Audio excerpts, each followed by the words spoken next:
Hello friends. कई बार लोग ये जानना चाहते हैं कि यदि डॉक्टर बाबा साहेब अम्बेडकर संविधान सभा में नहीं होते तो क्या होता। इस पर एक टिप्पणी उनके जीवन परिचय में मिलती है, तो वो आपके सामने मैं प्रस्तुत कर रहा हूँ। डॉक्टर अम्बेडकर पहली बार 9 दिसंबर 1946 को बंगाल से जीतकर संविधान सभा में आए, लेकिन इसके तुरंत बाद भारत का बंटवारा हो गया। जिस संविधान परिषद की सीट का डॉक्टर अम्बेडकर प्रतिनिधित्व कर रहे थे, उसे पाकिस्तान को दे दिया गया। इससे अम्बेडकर का निर्वाचन खत्म हो गया।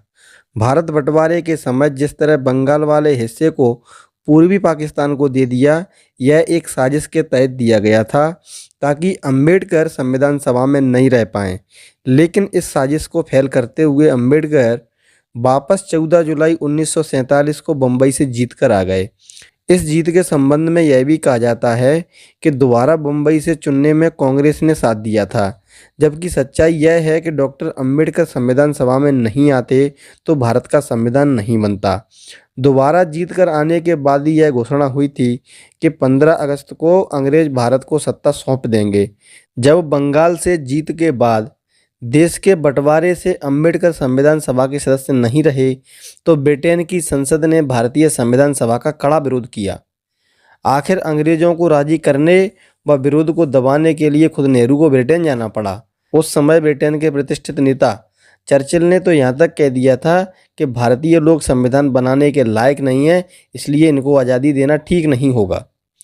इसके अलावा ब्रिटिश शासक अल्पसंख्यकों, इसमें SC ST भी शामिल थे, के अधिकारों के प्रति काफ़ी गंभीर थे।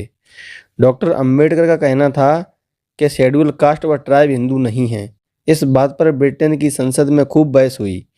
बाद में हालात ऐसे बने कि यदि अल्पसंख्यकों के अधिकारों का सेटलमेंट नहीं होगा तो भारत का संविधान नहीं बन पाएगा और इसे मान्यता भी नहीं मिलेगी।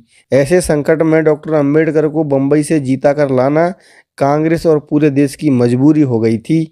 यह भी कहा जाता है कि बैरिस्टर जयकर ने अंबेडकर के लिए अपना इस्तीफा दिया था, जबकि सच्चाई यह है कि कांग्रेस के कुछ बड़े नेताओं के साथ मतभेद होने के कारण जयकर ने पहले ही इस्तीफा दे दिया था।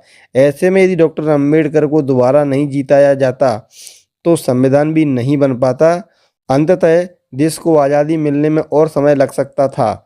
इसलिए कांग्रेस में उसके घोर विरोधी नेताओं ने भी बम्बई से उनकी उम्मीदवारी की सिफारिश की और संविधान सभा में लाने की व्यवस्था की। ऐसा भी नहीं है कि देश में उस समय कांग्रेस के पास संविधान लिखने वाला कोई दूसरा व्यक्ति नहीं था, लेकिन महत्वपूर्ण डॉक्टर अंबेडकर थे, क्योंकि यदि वह संविधान सभा में नहीं होते तो भारत के अछूतों के अधिकारों का संवैधानिक सेटलमेंट होने की बात नहीं मानी जाती और इससे भारत के संविधान को मान्यता भी नहीं मिलती। भारत को बड़े लोकतंत्र के रूप में दर्जा भी नहीं मिल पाता, क्योंकि यदि डॉक्टर अंबेडकर संविधान सभा में नहीं होते तो SC ST वर्ग के लिए जो स्वतंत्रता और अधिकारों की चर्चा आज में संविधान में मिलती है वो नहीं होती। इसलिए डॉक्टर अंबेडकर का संविधान सभा में होना आवश्यक था। भारत की आज़ादी के लिए भी ये आवश्यक समझा गया। तो यहाँ पर जो कांग्रेसी डॉक्टर बाबा साहेब अम्बेडकर को संविधान सभा में आने देना नहीं चाहते थे, लेकिन उनको सत्ता मिलने में समय हो रहा था, इसलिए सत्ता उन्हें जल्द से जल्द मिल जाए, इसलिए उन्होंने डॉक्टर अंबेडकर को संविधान सभा में लाना बहुत ही उचित समझा।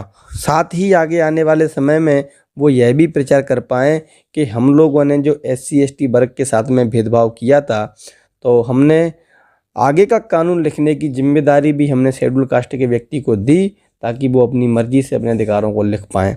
हालांकि ये भी एक षड्यंत्र था, क्योंकि कांग्रेस का बहुमत था वहाँ पर, और बाबा साहब जो भी लिखेंगे, हमारा बहुमत है, जो हमें ठीक लगेगा उसे हम रखेंगे और जो हमें ठीक नहीं लगेगा उसको हम उसमें संशोधन करा के उसे बदल देंगे।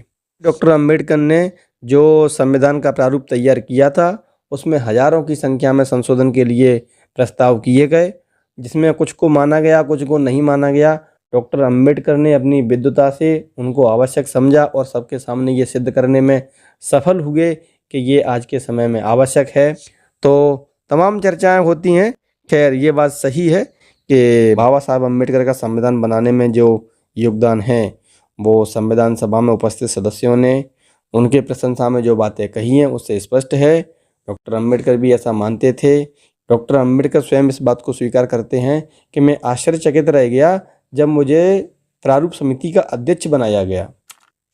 तो डॉक्टर बाबा साहेब अम्बेडकर नहीं होते तो इस तरीके का संविधान नहीं होता और भारत की आज़ादी मिलने में समय लग सकता था। तो यहीं पर मैं अपनी वाणी को विराम देता हूँ। धन्यवाद।